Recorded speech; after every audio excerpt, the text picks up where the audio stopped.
So what can you tell us about the besties? What do you have coming up? Besties. We have a lot of scenes together coming up, especially in episode 10, which we're premiering here and will air this Monday.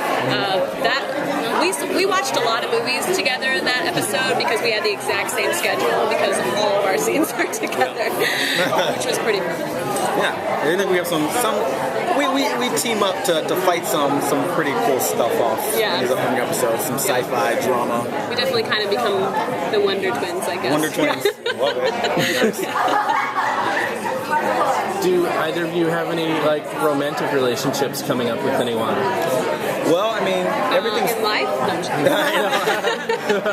I think everything's pretty up in the air still. It is definitely with her and her interest in the Taylor character, and then my interest in her, and I think the two of us are probably the most rocky as far as who we're going to end up with. Yeah, definitely. And all that.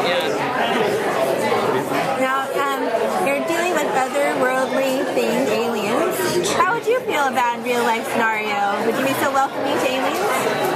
Well, I mean, it depends. Right, I'd be terrified. Yeah. If they came like the Atrians and, kind of looked like us and you could biologically are sort of similar so you can kind of understand that and you can speak the same way. Because, we don't know what kind of voice box aliens have. That's they could be only talking with their mind or talk like cats or something. I don't know.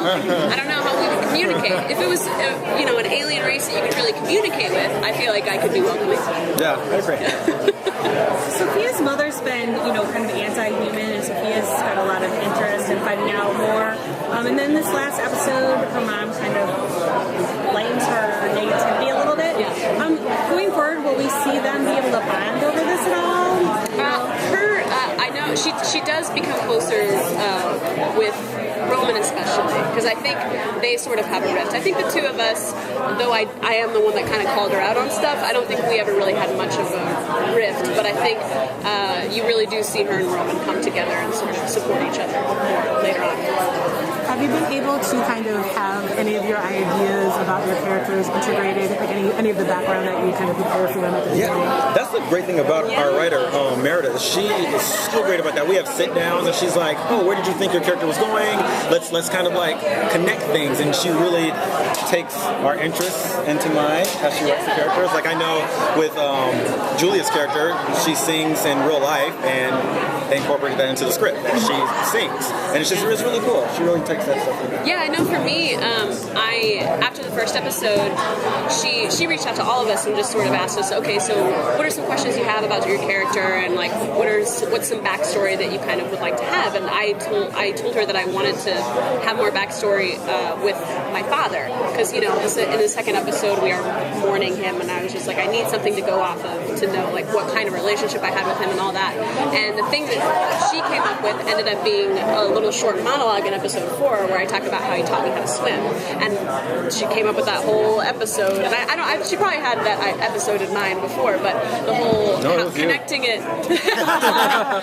connecting it to the father and stuff, I think because we had that conversation kind of maybe helped spark it. I'm sure she already knew the entire time. I don't think I had anything to do with it, but it helped me a lot. Yeah, she's awesome.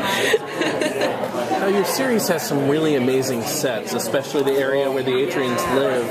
Can you talk about your initial impressions of that and filming and shooting there? Well, the interesting thing about the sector is that it doesn't look the way it looks until after. So in post, it's all we have is the first floor, the first and second floor in the actual set, which was already awesome. So whenever I saw it in post and they added all those different layers, I was like, oh my god, because I had no idea that they were adding that stuff. But I think the set, especially once we came off of, because in the pilot we did everything on locations, we had actual locations that they had scoped out. So whenever they had built the sets for stuff, I think it was really inspiring just to see how beautiful everything was and just how well done it was. And even in the school, things that are there afterwards make it so much cooler. Even if they're not there while we're shooting it, CGI things when we're talking to the principal, or when the principal's making announcements, or when we're looking at stuff on our little scrolly pad things. It's really cool to see it afterwards. I always look forward to seeing the post. Yeah, it's exciting. Everything's really cool. Do either of your characters have anything coming up with the Trags and the Red Hawks get involved with, or? Yes. I was like, dude, say that? I was like, ooh, that's hard. Yeah, I mean, there's definitely more drags and Red Hawk action happening. I don't know if you guys have noticed, but every episode kind of ratchets up more and more and more action. That doesn't stop. Right. Like, the finale is The huge. finale is... So, yeah, like, expect more and more and more and more. It's going to get more and more and more exciting. Thank you. Thank you Thank you, guys guys. so much. Appreciate it.